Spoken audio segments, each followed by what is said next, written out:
स्वागत है आपका हमारे आध्यात्मिक चैनल पर, जहां धर्म ग्रंथों से ली गई कथाएं आपको भक्ति, प्रेरणा और आत्मिक शांति का अनुभव कराएंगी। जब न ब्रह्मा थे, न विष्णु, न शिव, तब कौन था जो समय के पार, अंधकार से भी परे, मौन की गोद में स्थित था? क्या वो सदाशिव थे या नारायण, या दोनों एक ही? सदियों से ऋषियों ने ध्यान की गहराइयों में उतरकर इस प्रश्न का उत्तर खोजा। किसी ने उन्हें सदाशिव कहा, जो नित्य हैं, साक्षी हैं, अपरिवर्तनीय हैं। नित्यो नित्यानाम चेतनश्चेतनानाम, अर्थात वो नित्यों में भी नित्य है, चेतनों में भी सर्वश्रेष्ठ चेतन। ये कठोपनिषद के दूसरे अध्याय 13वें मंत्र से लिया गया है। किसी ने उन्हें नारायण कहा, जो जगत में प्रविष्ट होकर उसकी लीला करते हैं।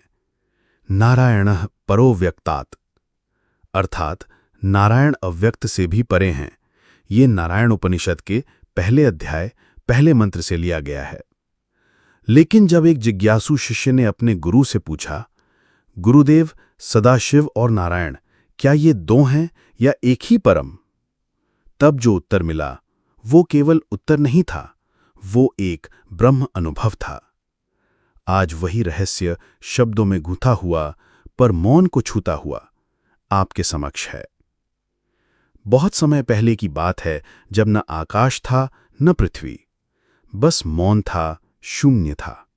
और उस शून्य में भी एक चेतना थी, परम, नित्य, अन्यवर्चनीय। ना सदासीनो सदासीत तदानीम, अर्थात तब न सत था न असत, केवल वो एक था। ये ऋग्वेद के 10वें मंडल 129वें सूक्त के पहले मंत्र से लिया गया है। उस चेतना को जब स्वयं को जानने की इच्छा हुई, तब पहली बार स्पंदन हुआ, और इसी स्पंदन से प्रकट हुए सदाशिव और नारायण। सनातन परंपरा में ये भेद केवल दृष्टिकोण का है, सत्य का नहीं। पुरातन काल की बात है। हिमालय की एक पवित्र गुफा में एक महान ऋषि वास करते थे। उनके पास एक युवा शिष्य आया, जिसने वर्षों से ब्रह्मज्ञान की साधना की थी। उसके प्रश्न पर गुरु ने कहा, वत्स, सुन, ये कथा नहीं, अनुभूति है, जिसे मैंने अपने ध्यान में देखा। वेदों ने छुपाया, उपनिषदों ने संकेतों में बांधा, और जिसे केवल मौन में पाया जा सकता है। प्रारंभ में कुछ भी नहीं था, केवल एक ही सत्ता थी, जो ना देखी जा सकती थी न सुनी। यो अविज्ञातो विज्ञातृद्वाद अन्यो अभूत, जिसे जानना संभव नहीं, वो जानने वालों से भी भिन्न है। केनोपनिषद 1.3। उस चेतना की पहली इच्छा से प्रकट हुए सदाशिव और नारायण। सदाशिव उस अवस्था के प्रतीक हैं जब चेतना केवल होने की स्थिति में है, साक्षी रूप में। शिवः केवलो निर्गुणः साक्षी चिदाकाश विग्रहः। शिव केवल निर्गुण हैं, चैतन्य के आकाश स्वरूप साक्षी हैं। शिव संहिता 1.10। नारायण वही दूसरी ओर, जब वही चेतना सृष्टि में प्रवेश करती है, लीला करती है, तब वो नारायण बनती है।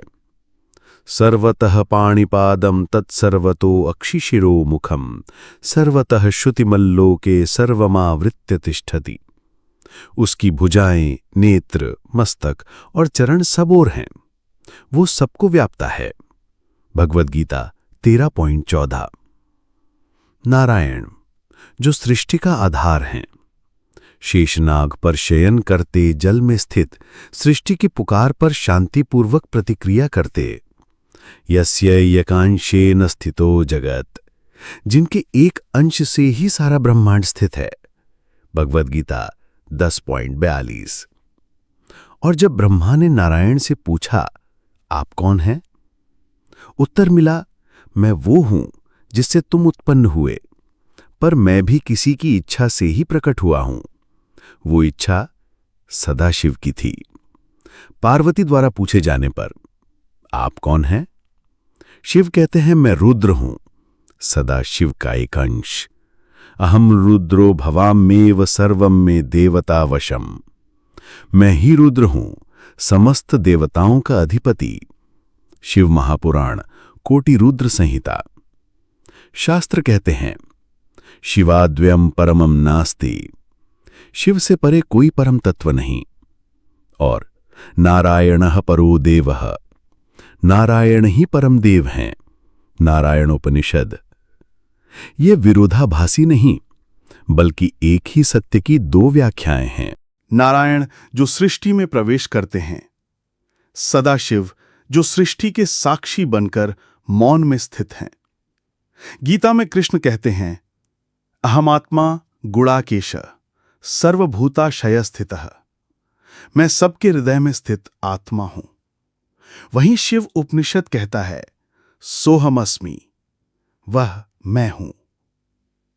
नारायण कहते हैं, मैं तुझ में हूं। सदाशिव कहते हैं, तू ही मैं है। संत ज्ञानेश्वर कहते हैं, शिव बिना ज्ञान, विष्णु बिना प्राण। यानी शिव ज्ञान है, विष्णु प्राण है। ज्ञानेश्वरी टीका अध्याय 9। जब साधक हिमालय में मौन में उतरता है तो अनुभव करता है, वह मौन सदाशिव है, वह प्रेरणा नारायण है। इसलिए यदि तुम सदाशिव की साधना करते हो तो तुम निर्विकार ब्रह्म की ओर जाते हो, और यदि नारायण की भक्ति करते हो तो प्रेम, सेवा और लीला के मार्ग पर दोनों ही मार्ग एक ही ब्रह्म की ओर। गुरु बोले, वत्स, अब तू जान गया कि सदाशिव और नारायण में कोई द्वैत नहीं।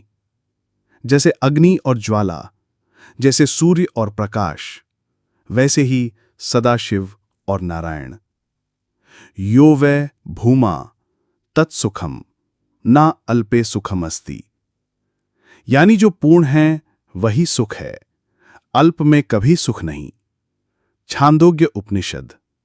शिष्य मौन था, पर भीतर की चेतना जाग उठी थी। वह उठा, गुरु को प्रणाम किया और गुफा से बाहर आकर आकाश की ओर देखा। वही आकाश जो स्थिर भी था और गतिशील भी। वही आकाश सदाशिव था और उसमें उड़ता हुआ पक्षी नारायण। अब जब आपने ये यात्रा पूरी की तो एक प्रश्न फिर उठता है, क्या सदाशिव और नारायण अलग हैं? अब उत्तर ना कोई शास्त्र देगा, ना कोई ऋषि। अब उत्तर आपके भीतर से आएगा, क्योंकि जब आप मौन में उतरते हैं तो अनुभव करते हैं वह अदृश्य उपस्थिति जो न शिव है न विष्णु, न शब्द है न विचार। वह बस है, कभी साक्षी बनकर सदाशिव, कभी प्रेम बनकर नारायण। और जब वह भेद भी मिट जाए तो बस एक ही अनुभव बचता है, सोहम, मैं वही हूं। इसलिए जब अगली बार आप ओम नमः शिवाय या ओम नमो नारायणाय कहें तो जान लें आप किसी और को नहीं, स्वयं को प्रणाम कर रहे हैं। और यही है वह परम रहस्य जिसे जानकर न कोई प्रश्न उठता है, न कोई उत्तर शेष रहता है, बस मौन रह जाता है। और जब वो भेद भी मिट जाए तो बस एक ही अनुभव बचता है, सो हम, मैं वही हूं। और तभी समझ में आता है, सदाशिव और नारायण कोई दो नहीं, बल्कि एक ही अद्वितीय सत्ता के दो रूप हैं, जिन्हें मनुष्य ने अपने अनुभव के अनुसार भिन्न नाम दिए हैं। एक वही है जो मौन है, एक वही है जो गति है, एक वही है जो शून्य है, एक वही है जो पूर्णता है। शिवाय विष्णु रूपाय विष्णवे शिव रूपिणे यतो शिवो ही विष्णुश्च न भेदः शाश्वतो मतः। अर्थात शिव विष्णु के रूप हैं और विष्णु शिव के रूप। शाश्वत दृष्टि में शिव और विष्णु में कोई भेद नहीं है। ये स्कंद पुराण के ब्रह्मोत्तर खंड में आता है। ऐसे अनेक श्लोकों में भी यही संदेश आता है कि ये द्वैत केवल नाम और दृष्टि का है।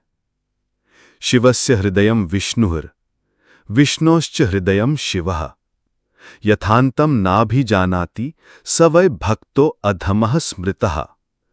इसका अर्थ यह है कि शिव का हृदय विष्णु है और विष्णु का हृदय शिव है। इस एकत्व को जो नहीं जानता वो भक्त नहीं है। इसका उल्लेख हरिवंश पुराण के 2 अध्याय 125वें श्लोक 62 में मिलता है। ये शास्त्र नहीं कहते, ये अनुभव कहता है। ये केवल वाक्य नहीं बल्कि एक ध्यान की अवस्था है। जब साधक मौन में उतरता है और उसकी चेतना बाह्य से अंतर्मुख होती है, तब उसे ज्ञात होता है न शिवः केनचित् प्रीतः न नारायण संगतः एको देवः सदा साक्षी निर्गुणः परमेश्वरः।